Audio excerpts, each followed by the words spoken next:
விவசாயத்தை காப்பாற்றணும், விவசாயம் செய்பவர்களை காப்பாற்ற வேண்டும் அப்படின்னா ரொம்ப எளிதுங்க. வேறு எந்த நான் சொல்கிறத தவிர வேறு எதை செஞ்சாலும் நீங்கள் வந்து விவசாயிகளை காப்பாற்ற முடியாது, விவசாயத்தை காப்பாற்ற முடியாது.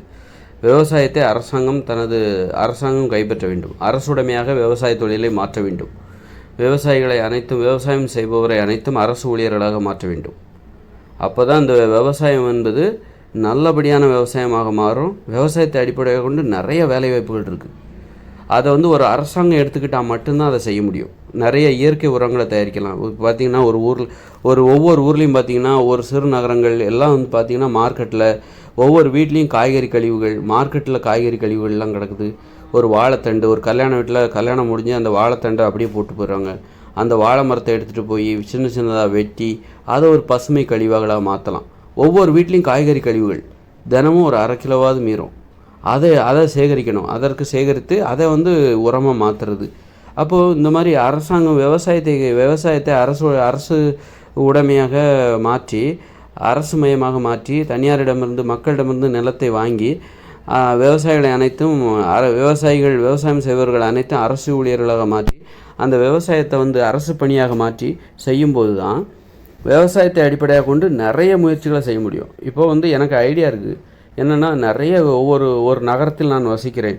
மார்க்கெட்டில் போனால் அவ்வளோ காய்கறி கழிவுகள். அப்புறம் வந்து நிறைய இடங்களில் பார்த்திங்கன்னா காய்கறி கழிவுகள். ஒரு வாழை மரத்தை வெட்டி அப்படியே போட்டு போகிறாங்க. வாழை இலை, இந்த மாதிரி இது எல்லாத்தையும் ஒன்று சேர்த்தாலே அதுக்கு ஒரு மிகப்பெரிய கிடங்கு. அது உள்ளே போட்டு அதை நீங்கள் துண்டு துண்டாக நறுக்கி அதில் வந்து இயற்கை உரம் தயாரிக்கலாம், இந்த காய்கறி கழிவுகள் எல்லாத்தையும். அப்போ அது வந்து குப்பையாக தான் இங்கே போகுது. அப்போ இது எவ்வளோ பெரிய வேலைவாய்ப்பு. அப்படி இருக்கும்போது இயற்கை உரம் தயாரிக்கிறது, அப்படி இருக்கும்போது அதை நான் எனக்கு ஐடியா இருக்குது, நிறைய ஐடியா இருக்குது. என்னால் ஏன் பண்ண முடியல அப்படின்னா, என்கிட்ட பணம் இல்லை. ஆனால் அரசாங்கத்துக்கிட்ட பணம் இருக்குது. அதனால் அரசாங்கம் இதை பண்ண முடியும். நிறைய பேருக்கு வேலைவாய்ப்பு கொடுக்க முடியும். இதனால் அரசாங்கத்துக்கு வருமானம் தான் வருமே தவிர இழப்பு வராது. நிறைய மக்கள் ஏன் விவசாயத்துறை மோசமாயிட்டு இருக்கு, விவசாயிகள் எதை வந்து பயிரிடுறாங்கன்னா, எது இவங்களுக்கு முதலீடு போட்டால் நஷ்டம் வராதோ அதை பார்த்தே இவங்க பயிரிடுவாங்க. அப்படி தான் பயிரிடுவாங்க. நிறைய பேர் என்ன பண்ணுறாங்க, பயிரிடவே மாட்டாங்க. நிறைய முதலீடு பண்ணால் லாபம் கிடைக்கணும்ல, நஷ்டம் வந்துச்சுன்னா என்ன பண்ணுறது அப்படின்னு சொல்லிட்டு இந்த ரிஸ்க் எல்லாத்தையும் அரசாங்கம் விவசாயிகளோட தலையில் வைக்குது. விவசாயத்தை செய்வதில் ஏற்படுகிற ரிஸ்க் இருக்குல்ல, அந்த ஒரு துணிவு அதை வந்து விவசாயிகள் மீது திணித்து விடுகிறது. அரசாங்கம் தப்பிச்சிருது. ஆனால் அரசாங்கம் நினச்சா சொட்டு நீர் பாசனம் விவசாயத்துறையில் மிகப்பெரிய முன்னேற்றத்தை ஏற்படுத்த முடியும். ஒவ்வொரு மக்களும் தனித்தனியாக அவங்க வந்து தன்னுடைய விவசாய நிலத்தில் எப்படி அவங்க முதலீடு பண்ணி அவங்க அந்த விவசாயத்தை மேம்படுத்த முடியும், அதுக்காக அவங்க கடன் வாங்க முடியுமா, கடனை திருப்பி கட்டணும், உண்மையில் அது லாபம் கிடைக்குமா?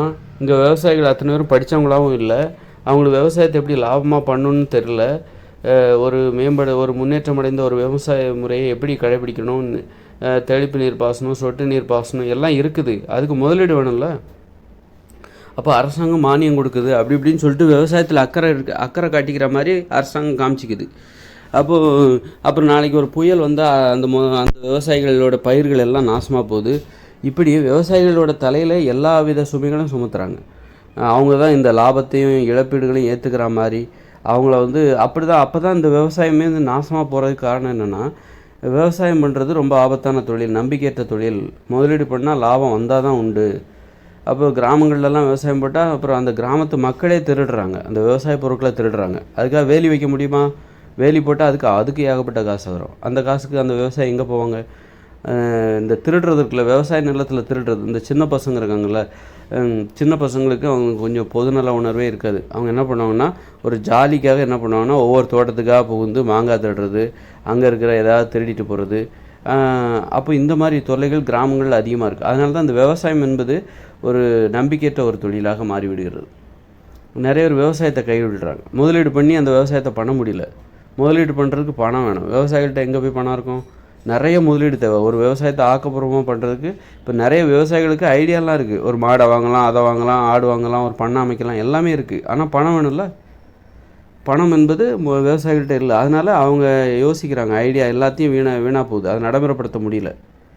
அதனால் அரசாங்கம் என்ன பண்ணுன்னா, விவசாயத்தை கைப்பற்றி விவசாய பணிகளை அரசு பணிகளாக மாற்றி விவசாயம் செய்பவர்களை அரசு பணியாளர்களாக மாற்றிவிட வேண்டும். மாத ஊதியம் கொடுக்க வேண்டும். அவருடைய கல்வி தகுதிக்கு தகுந்தாற் போன்று அவர்களுக்கு வேலை கொடுத்து அவர்களுக்கு மாத ஊதியம் கொடுத்து விட வேண்டும்.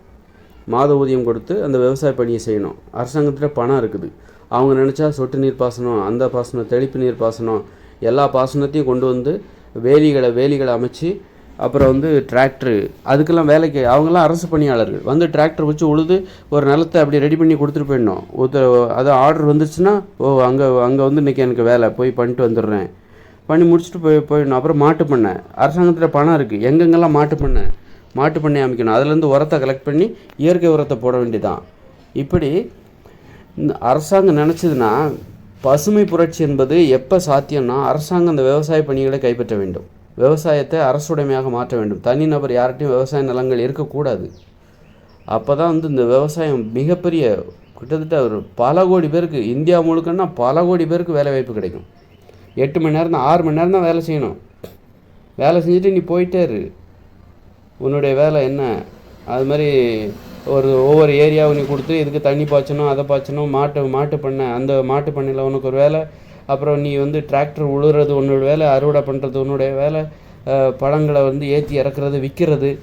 இந்த மார்க்கெட்டில் காய்கறிலாம் விற்கிறாங்களா, அதெல்லாம் அரசு பணியாளர்களாக மாற்றிடு. அதுக்குன்னு கடைகளை ஒழுங்காக அமைச்சு கொடுத்து, இங்கே போய் காய்கறிகளை வாங்கணும், அதை காய்கறிகளை எப்படி விற்கிறது, எப்படி மதிப்பு கூட்டு பொருட்களாக மாற்றுவது, கூடுதலாக விற்பனை செய்யப்பட்ட காய்கறிகளை என்ன பண்ணுறது, ஏற்றுமதி பண்ணுறது, இப்படின்னு எல்லா வேலையிலையும் அரசாங்கம் பார்த்துச்சுன்னு வச்சுக்கோங்களேன், விவசாய பணி வேறு லெவலுக்கு போயிடும், வேறு எங்கேயோ போயிடும் சும்மா.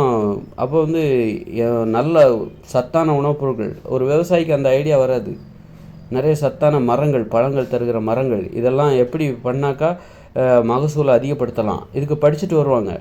படிச்சுட்டு வர்றவங்க தான் இங்கே வேலை பார்ப்பாங்க. இன்ஜினியராக, வேளாண் பொறியியல் கல்லூரியில் வேலை படித்தவங்க, டிப்ளமோ பொறியியல் வேளாண் டிப்ளமோ படித்தவங்க, அவங்களுக்கு தான் படித்தவங்களுக்கு அங்கே வேலை கொடுங்க. விவசாயிகளை படிக்க வைங்க. படிக்க முடிகிற அத்தனை விவசாயிகளையும் படிக்க வைங்க. படிக்காத விவசாயம் நிறைய இருப்பான், ஆனால் அவங்களால படிக்க முடியும். வெறும் செயல் வழியில் படிக்க வைங்க. எப்படி பஞ்சகவியா தயாரிக்கிறது, எப்படி வந்து விவசாயம் பண்ணுறது, ஊடு பேர், அதில் உள்ள இதை வந்து செயல் வழியில் கற்றுக் கொடுங்க. எழுத படிக்க கொஞ்சம் கற்றுக் கொடுங்க. சிறப்பு பயிற்சி எடுத்து அவர்களை அரசு பணியாளர்களாக மாற்றுங்க. 2 கோடி, இதெல்லாம் உற்பத்தி சார்ந்தது, வருவாய் சார்ந்தது.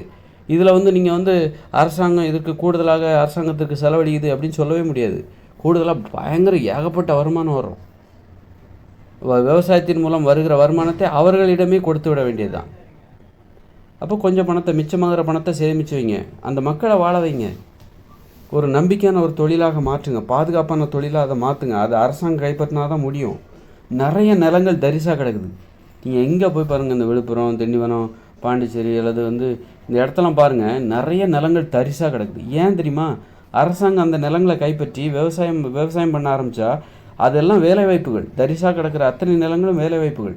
நீங்கள் மக்கள் கையில் அதை கொடுக்கும்போது தான் அவங்ககிட்ட பணம் இருந்தால் தானே பண்ணுவாங்க, அல்லது அவங்களுக்கு அதே வேலையை செஞ்சால் தானே பண்ணுவாங்க.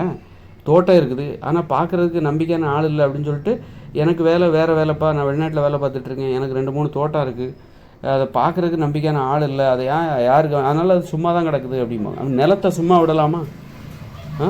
நிலத்தை தரிசாக கிடக்க விடலாமா? எவ்வளோ பெரிய முட்டாள்தனம் அது.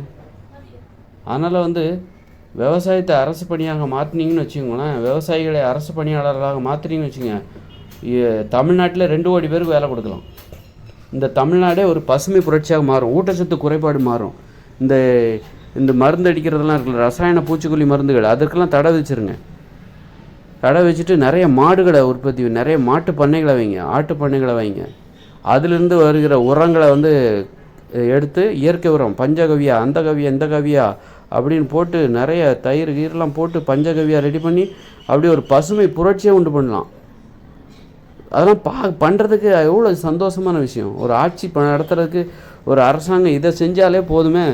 அப்புறம் வந்து இப்போ இருக்கிற ஒரு ஆட்சியாளர் இதை செஞ்சாலே போதும். அவங்கள வந்து அவங்க என்றைக்குமே மக்கள் விட மாட்டாங்க. அப்போ அரசாங்கத்துக்கு தான் விவசாயம் என்பது அரசு பணியாக மாற்றிவிட்டால் அப்புறம் கரண்ட்டு, மின்சாரம், இது எல்லாமே வந்து இலவசம் தானே, அதுக்கு அரசு பணி தானே. நீ இலவசமாக கொடுக்கணுன்ற அவசியமே இல்லையே. அது எல்லாமே இது வருவாய். ஒரு நாட்டோட பொருளாதாரத்தை இது மாற்றிடும். தமிழ்நாட்டோட பொருளாதாரம் உலக அளவில் உயர வேண்டும் என்றால் விவசாய பணியை அரசு பணியாக மாற்றிவிட்டாலே போதுமானது. அதனால் வந்து அப்போ தான் நிறைய விவசாயிகள் வந்து நிலத்தை தரிசாக விட்டு பயனற்ற வகையில் முதலீடு பண்ணுறதுக்கே பயப்படுறாங்க. அரசாங்கத்தில் நிறைய பணம் இருக்குது, அதை வச்சுக்கிட்டு சூப்பராக இந்த விவசாயத்தை வந்து என்ன வேணாலும் பண்ணலாம். நவீன விவசாயத்தை உள்ள புகுத்தி பெரிய புரட்சியை நடத்திடலாம். ஏன்னா அரசாங்கத்திட்ட பணம் இருக்குது. பணம் இருந்தால் தான் அந்த விவசாயத்தை மேம்படுத்த முடியும். அந்த தொழிலை வந்து ஒரு நாகரிகமான தொழிலாக மாற்ற முடியும். பார்க்குறக்கே அழகாக இருக்கும். விவசாயம்னா அதுக்கு ஒரு விதிமுறை இருக்குது, இப்படி தான் பண்ணணும். ஒரு நவீன விவசாயங்கிறது அப்படிப்பட்டது தான். படித்தவர்களை உள்ளே கொண்டு வந்துடலாம். படித்தவர்களுக்கு வேலைவாய்ப்பு. ஒரு படிக்கலையா நீ, அப்புறம் ஒரு கடைநிலை விவசாயியாக அவர்களுக்கு ஒரு வேலைவாய்ப்பை அங்கே கொடுத்துட வேண்டியதான். ஆனால் வந்து அவங்களுக்கு தேவையான ஊதியத்தை கொடுக்கணும். கடைநிலை விவசாயி 5000 சம்பளம் கொடுத்தா அப்படிலாம் பண்ணிடக்கூடாது. ஒரு அடிப்படையாக அவங்களுக்கு தேவையான சம்பளம் ஒரு 20,000 ஆரம்பிச்சிடணும். ஆனால் 60,000 தாண்டக்கூடாது. உயர்ந்த சம்பளம் 60,000 தாண்டக்கூடாது. அளவுக்கு அதிகமாக ஊதியத்தை யாருக்குமே கொடுக்கக்கூடாது. அந்தளவுக்கு நவீனப்படுத்த வேண்டும். அப்படின்னா அந்த விவசாயத்துறை நவீனமாக அரசாங்கம். அப்போ அரசியல்வாதிகளுக்கு கொஞ்சம் எதுக்கு இதெல்லாம் வச்சுக்கிட்டு அது வேலை தேவையில்ல டென்ஷன் அப்படின்னு சொல்லிட்டு சோம்பேறித்தனம். ஆட்சியாளர்களுக்கு சோம்பேறித்தனம். எல்லாத்தையும் தனியார்கிட்டே விட்டுறது. நீ பார்த்துக்கப்பா, இதை நீ பார்த்துக்க, எதுக்கு எங்களுக்கு தலைவலி, நீயா பார்த்துக்கோ, நீயா பார்த்து எதாவது பண்ணு அப்படின்னு சொல்லிட்டு தனியார்கிட்ட விட்டுறாங்க. அதனால் அது வந்து மிகப்பெரிய சோம்பேறித்தனம். இந்த படிக்காத ஆட்சியாளர்கள் தான் இந்த மாதிரி பண்ணுவாங்க. நல்லா படிச்சுட்டு கஷ்டப்பட்டு படிச்சுக்கிட்டு அந்த இடத்துக்கு வர்றவங்க அது மாதிரி சோம்பேறித்தனம் படும். ஏன்னா அவங்க சோம்பேறியாக இருந்து அவங்க படித்து அந்த இடத்துக்கு வர முடியாது. சோம்பேறியாக இருந்திருந்தால் படித்து அந்த இடத்துக்கு வர முடியாது. நல்லா கஷ்டப்பட்டு படித்தனால தான் நம்ம இன்றைக்கி வந்து ஒரு ஆட்சியாளராக இருக்கேன், முதலமைச்சராக இருக்கேன் அப்படின்னா அந்த மாதிரி படித்தவங்க என்ன பண்ணுவாங்கனாக்கா கஷ்டப்படுறத பற்றி அவங்களுக்கு ஒன்றும் கஷ்டம் இல்லை. சோம்பேறித்தனமான எண்ணங்கள் வருவதில்லை. அதனால் வந்து விவசாயத்தை அரசு பணியாக மாற்றிவிட்டால் ஏகப்பட்ட வேலைவாய்ப்பு. அந்த காய்கறிகளை விற்பனை பண்ணுவது, பழங்களை விற்பனை செய்வது, அதை பதப்படுத்துவது, இந்த மாதிரி நிறைய வேலைவாய்ப்புகள். இது எல்லாமே அரசு பணி தான். மிகப்பெரிய நெட்வொர்க்கு. நீ அதை வந்து நிலத்தில் விதைத்து அறுவடை செய்து வளர்த்து அறுவடை செய்து அது வந்து மக்கள் மத்தியில் கொண்டு போய் வியாபாரம் செய்வது, மீதமாகிறவற்றை ஏற்றுமதி செய்வது, இப்படி எல்லா வேலைகளையும் அரசு பணியாக செய்துவிட வேண்டும். அப்போ பாருங்கள், மக்களோட வாழ்க்கை தரம் எப்படி கூடும். நம்மளாம் அரசு ஊழியர்கள். தனியாரில் வேலை பார்க்குறவங்க குறைஞ்சி போயிடுவாங்க. அரசு பணியாளர்களின் எண்ணிக்கை அதிகப்படுத்த வேண்டும். அரசு பணியாளர்கள் என்றால் ஆசீர்வதிக்கப்பட்டவர்கள் என்று பொருள். அவர்களுடைய எண்ணிக்கையை அதிகப்படுத்த வேண்டும். அதனால் வந்து என்றைக்குமே தனியார் மயம்னு போகாதீங்க. அது மாதிரி தனியார் பேருந்து அதெல்லாத்தையும் அரசு பணியாக மாற்றி விட வேண்டும். ஏன்னா அதில் வருமானம் வர்ற தொழில். அப்போ அதை அரசு பணியாக மாற்றிடு.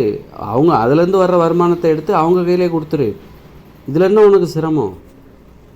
அந்த மாதிரி.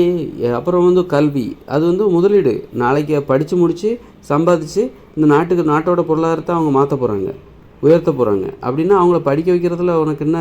அது எல்லாத்தையும் அரசு பள்ளியாக மாற்றி விடுங்கள்.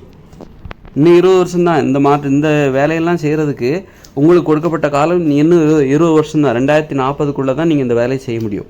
அதுவும் பார்த்திங்கன்னா 2030க்குள்ளே தான் இந்த வேலையெல்லாம் செய்ய முடியும். 2030க்கு மேலே நாம் செய்ய வேண்டிய வேலையை வேறு. புதிய உலகை உருவாக்க வேண்டும். இயற்கையோடு இணைந்த மனித வாழ்க்கை. 2040க்கு பிறகு வரப்போகிற இயற்கையோடு இணைந்த மனித வாழ்க்கை, அதற்குரிய உலகத்தை உருவாக்க வேண்டும். இந்த 2030க்குள்ளே நீ இதெல்லாம் செஞ்சு பார்த்துக்கோ. அதற்கப்புறம் நீ செஞ்சேன்னா அது தேவையில்ல வேலை. 2030க்கு மேலே நாம் செய்ய வேண்டிய, உலகம் முழுக்க நாம் செய்ய வேண்டிய வேலையை வேறு. புதிய உலகை உருவாக்க வேண்டும். அதனால் அதற்கு 2030க்கு அப்புறம் நீங்கள் இந்த வேலையெல்லாம் போய் பண்ணிக்கிட்டு இருந்தீங்க, நொட்டிக்கிட்டு இருந்தீங்கன்னா ஒன்றும் முடியாது. அது வந்து பொருத்தமற்ற வேலை, பயனில்லாத வேலை.